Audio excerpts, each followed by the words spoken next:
Amis cynophiles, bonjour et bienvenue dans cette nouvelle vidéo. Alors aujourd'hui il a plu toute la journée et maintenant il fait sombre et le problème c'est que j'ai pris que mon iPhone pour faire des vidéos et du coup ça rend pas super le soir.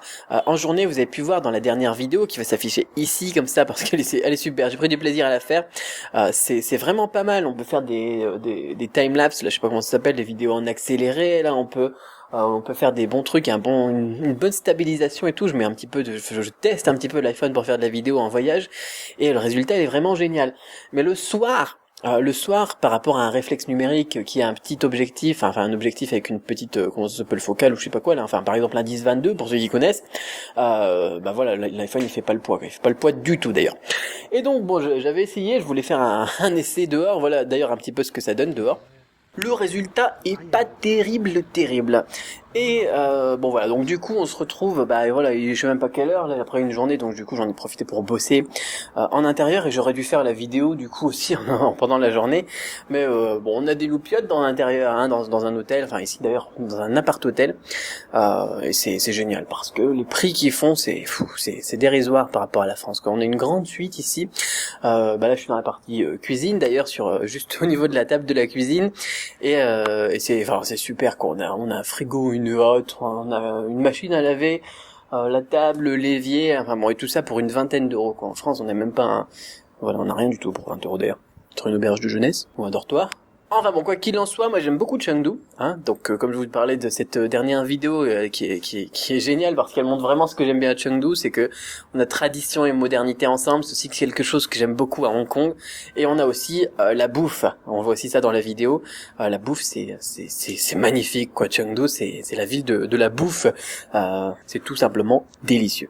Alors revenons à nos poumons, je vais répondre à quelques questions quand même parce qu'hier du coup entre le voyage, le boulot et puis tout ça, ça a été un petit peu dur de faire une plus longue vidéo, elle durait que 2 minutes la vidéo d'hier et je voulais je voulais illustrer en fait la vidéo de plusieurs séquences comme ça et puis répondre aux questions-réponses et tout ça, mais c'était trop de boulot et voilà, j'ai trop de boulot dans la journée et rajouter à ça du boulot pour éditer une vidéo, un vlog ou un je sais pas quoi, c'était difficile. Donc j'ai dit que j'allais le faire en 2 fois. Voilà, d'habitude je poste une vidéo environ tous les 3-4 jours, comme ça j'en aurais fait 2 en 2 jours et on aura fait moitié-moitié. Alors je me retrouve avec une première question qui est: quel est le sport préféré des Chinois? Ça c'est une bonne question, parce que bon en France et dans beaucoup de pays d'ailleurs on a le football qui est le sport préféré, dans certains pays on a aussi le rugby qui est vraiment très présent, et en Chine ce qu'ils aiment bien les Chinois c'est ni le foot, ni le rugby, ni le ping-pong, ni le badminton, c'est le truc qui fait vraiment, voilà, qui rassemble les gens autour d'un sujet et voilà, qui anime un petit peu les passions, c'est le basketball plutôt. Ouais, c'est vraiment le basket. Le football il remonte un petit peu dans mes statistiques personnelles parce que de plus en plus la Chine met l'accent là-dessus d'ailleurs. Mais sinon c'est le basket, ouais. Le basket c'est vraiment, voilà, je vois pas beaucoup de gens qui suivent le foot à la télé. Par contre le basket et les tournois de kung-fu aussi, de wushu, c'est vraiment quelque chose. Donc j'espère que ça répond à ta question et peut-être que dans quelques années à voir un petit peu comment est-ce qu'ils goupillent leur truc ici en Chine, ça sera peut-être le football, qui sait. Ensuite, j'ai une seconde question qui me demande: est-ce que les clubs de kung-fu sont remplis de centaines d'étudiants, de centaines de pratiquants, un petit peu comme on le voit dans les films? Ça, c'est aussi une excellente question. On va pouvoir développer un petit peu là-dessus parce que, comme vous le savez, moi, j'aime beaucoup les arts martiaux et puis on a aussi un partenariat avec, on voit la hotte d'ailleurs ici, vous voyez la hotte de la cuisine. Revenons à nos poumons. Et du coup, cette question est super pertinente parce que le temple Fawang, il est célèbre parce qu'il fonctionne justement exactement de manière opposée à ce que les autres clubs font. Donc on a beaucoup de clubs qui travaillent donc en quantité. Le temple Fawang a plus tendance à travailler en qualité, mais dans un nombre d'élèves plus limité. C'est-à-dire qu'ils ont créé, c'est aussi un très bon concept marketing aussi, une limite de place pour être dans le temple, et si il y a par exemple, c'est même pas par exemple, c'est 100 élèves, une fois qu'on est arrivé à la limite des 100 élèves, peu importe que vous soyez un politique, que vous ayez de l'argent ou n'importe quoi, il n'y a tout simplement plus de place pour vous.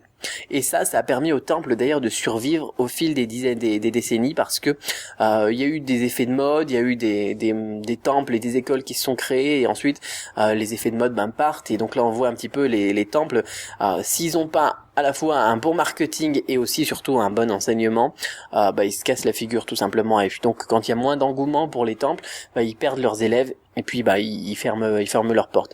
Donc avant on avait des centaines de temples pour apprendre le kung-fu Shaolin par exemple, et maintenant on en a plus que quelques dizaines je pense. Et la force du temple Fa Wang justement ça a été de limiter les élèves. Donc on a encore ces deux cas de figure qui existent, mais il faut savoir que le cas de figure où on a des centaines et des centaines d'élèves, c'est en train de se casser la figure. Voilà, ça fait beaucoup de figures ça. Donc ça va bientôt peut-être plus exister, d'ici 50 ans, 100 ans, 200 ans, on aura peut-être plus que quelques temples qui auront donc des places limitées, ou qui auront donc un enseignement de qualité et un mode de fonctionnement qui est pas basé sur la quantité. Donc ce que tu vois dans les films, effectivement ça existe, mais il n'y a pas que ça, et ceux-là donc qui existent avec les centaines et les centaines d'élèves sont, je pense, voué à disparaître, sauf un qui est le temple, on va dire, d'ailleurs qui est aussi très balèze en marketing, qui est le temple Shaolin. Et pour finir, j'ai une dernière question qui m'est posée par Adrien, qui me demande une question persiste. J'arrive sans trop de problèmes à retenir le pinyin, mais concernant les caractères associés, c'est tout autre chose. J'aimerais donc savoir si vous aviez une technique pour cela. Alors il y a deux choses qu'il faut noter là-dedans. Première chose, quand on apprend, on va même dire trois choses, quand on apprend un caractère, pour lier ça à une prononciation, il faut absolument travailler la prononciation dans un premier temps. Parce que sinon, quand on va prononcer les choses, on va mal s'exprimer, on va mal se faire comprendre, et du coup, le cerveau, il va mal faire les connexions, il va voir, tiens, on dit ça, il comprend pas, ça marche pas. Donc, le cerveau, il retient pas, parce que c'est pas efficace, il est face à un échec. Voilà. Et pareil, quand on entend quelque chose, si on n'a pas habitué son oreille, ça va avec la prononciation, ça, on va tout simplement pas l'entendre. On va mélanger avec d'autres choses. Donc il faut avoir une prononciation parfaite avant de bien se lancer. Nous on voit dans la méthode Cramp très rapidement la prononciation, je crois que c'est dans le premier mois et demi de cours, la leçon 29 ou quelque chose comme ça, parce que c'est super important. Bien évidemment on en parle dès le début dans les cours, mais on fait vraiment un lancer, on fait vraiment une action, j'ai envie de dire, c'est une grosse leçon d'ailleurs par rapport à la méthode Cramp, deux fois plus longue que les autres, qui est sur la prononciation, parce que c'est très important. Et d'ailleurs même si vous êtes dans la méthode Cramp, si vous avez des lacunes en prononciation, il faut absolument bosser la prononciation. Dans un premier temps, il faut en faire une priorité. Les tons, moi je me suis lancé donc sans vraiment insister sur les tons, et je l'ai regretté plus tard. Je pense, et de plus en plus, avant je disais aux élèves, oui c'est pas grave, tu prononces mal, mais le contexte ça aide, les tons c'est pas grave parce que le contexte ça aide, tu fais des phrases plus longues, tu brades un petit peu, puis tu te feras comprendre quoi.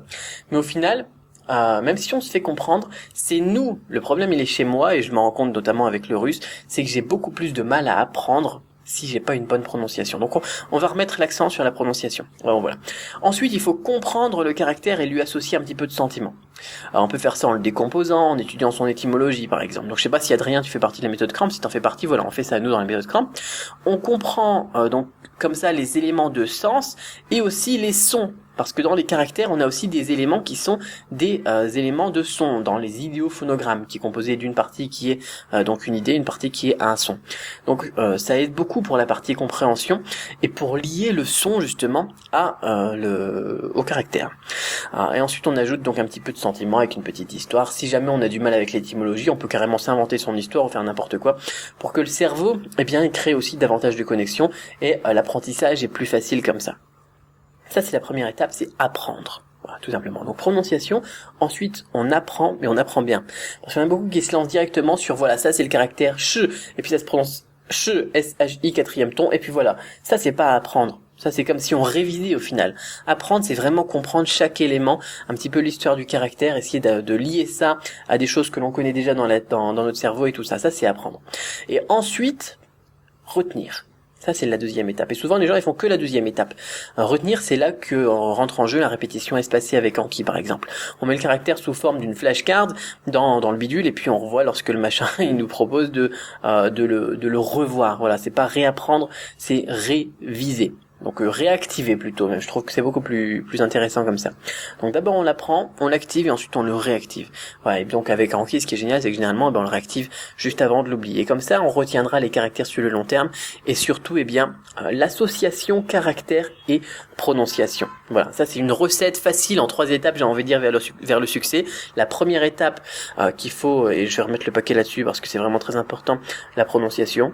La deuxième étape qui est comprendre, apprendre. Mais apprendre, c'est comprendre, voilà, c'est pas juste ça, c'est ça, et tu l'apprends par cœur. Non, ça c'est même pas apprendre. Le par cœur, c'est vraiment pas un apprentissage. Et troisième étape, seulement la répétition. Voilà, ou révision, ou comme vous l'appelez comme vous voulez. Voilà donc pour ces questions. C'est pas mal là, comme ça, avec la lumière de l'ordinateur sur ma tête, comme ça on voit mieux ça. C'est pas mal ça. Et demain, je sais pas si je vous ferai une petite vidéo, peut-être. Alors je serai donc je vais bosser encore comme d'habitude. Le matin je bosse, ensuite de 10h à 16h je vais aller on a un truc qui s'appelle Ocean Park ou je sais pas comment, enfin Ocean Park je l'avais fait à Hong Kong. Ici je sais pas comment ça s'appelle, mais le principe c'est le même. C'est un parc aquatique quoi. Donc demain j'irai là-bas donc pour me balader pendant quelques heures et ensuite après je retournerai au boulot. Donc peut-être que je vous ferai quelques partages voilà de ce que je verrai donc là-bas des poissons et tout ça. Moi j'aime bien les poissons, j'aime beaucoup. Et peut-être qu'on fera d'autres réponses à des questions ou peut-être que j'aurai pas le temps ou pas le droit, je sais même pas d'ailleurs de faire des vidéos, on verra. Donc peut-être à demain, peut-être à dans 2 jours et puis quoi qu'il en soit, continuez à poser vos questions, ça me fait toujours plaisir d'y répondre et moi j'ai profité donc de mes 2 derniers jours à Chengdu, je suis venu juste pour 3 jours pour le boulot et pour la famille. Donc du coup c'est plutôt serré, mais j'avais vraiment envie d'échanger ça avec vous, voilà. Donc je vous dis à très vite. Bye bye.